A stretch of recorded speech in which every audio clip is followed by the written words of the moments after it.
Fotoan-dehibe ho an'ireo mpandala ny fomban-drazana ny jorobe. Manatrika mandritra io fotoana io mantsy ireo dadilahy sy dadivavy manatanteraka izay fangatahana izay. Jorobe io andro voatokana izy io anaovana ataka indrindrandrindra, anaovana fangatahana zany, angatahana tsodrano, ary fotoana iray anomezana karazana ohatran'ny androandroany zao misy olona natitra omby ho an'ireo dadibe ireo ka manome zany olona dia ny zava-manakasina manome tsodrano, manome fahasoavana. Ary fotoana iray zany izy io indrindrandrindra andro tokana izy io eo teo anaovana zavatra tsara indrindrandrindra. Ho anay manomany lehilahy mahery manokana zany anatin'izay misy ny hoe fiantsoana ireo zava-manakasina, fanaovana ny tsodrano ny olona rehetrarehetra, fizarana nofon-kena amin'ny tafihavanana, fidiovana, fisekaina, ary indrindrandrindra fanarenana ny olona tsirairay avy ny vitana ny fiainana, zavatra tsara rehetrarehetra zany. Izy moa zany nanomboka omaly 6-7 hiditra fianomanana io zany tena fanaovana azy io andro tsara moa zany zao, dia zay no mahatonga an'izy ary tonandro tsara, tonandro mahery, tonandro masina be, anatanterahana zavatra tsara maro be. Misy amin'ireo taiza na mpandala fomban-drazana avy lavitra ny tonga manatrika izany aty andrenivohitra mba hahazo fahasoavana.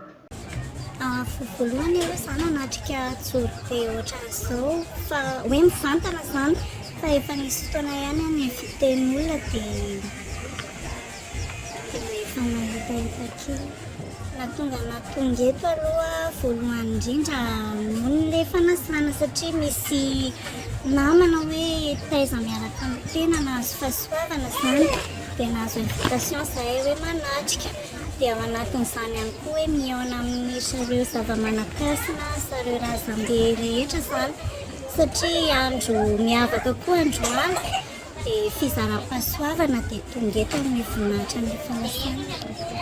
Ny andrasako amin'ity voalohany indrindra aloha fahasoavana, faharoa manarak'izay fiarovana satria amin'ny maha-olombelona tena tsy mahafantatra na ny rehefa na ny ampitso dia tsara foana zany hoe manana mpiaro lehibe ianao ankoatra ny tenanao. Dia ataoko angamba hoe manana anjara toerana lehibe amin'ny vatantenan'ny olombelona ny zava-manakasina tsirairay indrindra fa zareo manatrika eto amin'izao fotoana izao dia angataka fahasalamana, fitahiana, fiarovana. Izay aloha zany raha ny anahy manokana. Fotoana fanamasinana tena sy fidiovana ihany koa ny jorobe.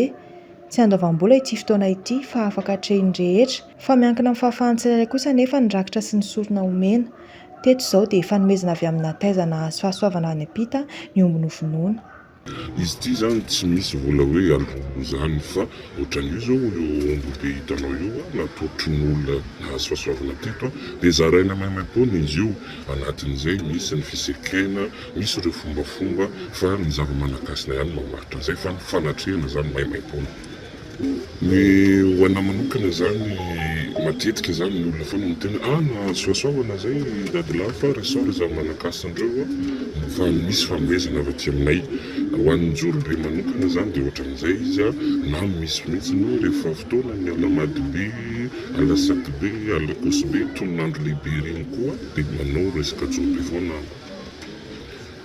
Misy ny hoe taona manokana tsy maintsy anaovako azy fa misy ny ihany koa araka naverikitra ihany hoe misy fahasoavana tapitapoka azon'olona dia jerevana andro tsara le izy izay vao atao le izy zany misy andro voatokana fa tsy amin'ny hoe fotoana rehetrarehetra izay mety anaovana anazy.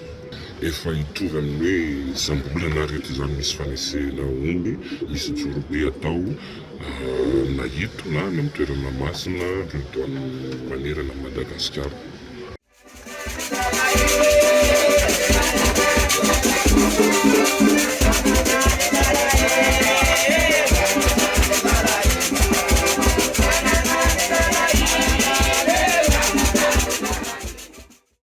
Ireo zany misy ny olona hipetrahana zava-manakasina, misy ny olona hipetrahandreo dadibe, hipetrahandreo zava-manakasina maro, misy ny olon-tsotra, misy ny olona mitady fahasoavana, misy ny mpianatra zao teo aniry mba andeha ivelany na anao ireo tanjona ny fianarana amin'ny asany dia ireo olona rehetrarehetra zany tonga eto ary eo koa zany ireo olona manodidina zany manatrika. Ao anatin'izay zany misy ireo olona avy eto an-toerana avy any amin'ny faritany ary indrindra manohana akaiky ity hetsika anisan'ny lehibe ity ry zareo avy any ivelany any. Raha ho an'ity toeram-panasinana iray eto an-drenivohitra ity dia miovaova trano ireo taiza tonga manatrika ny Jorobe. Misy amin'ireo efa nahazo fahasoavana mantsy no tsy miverina intsony fa manome valosoa an'ireo manakasina sy dady sisa.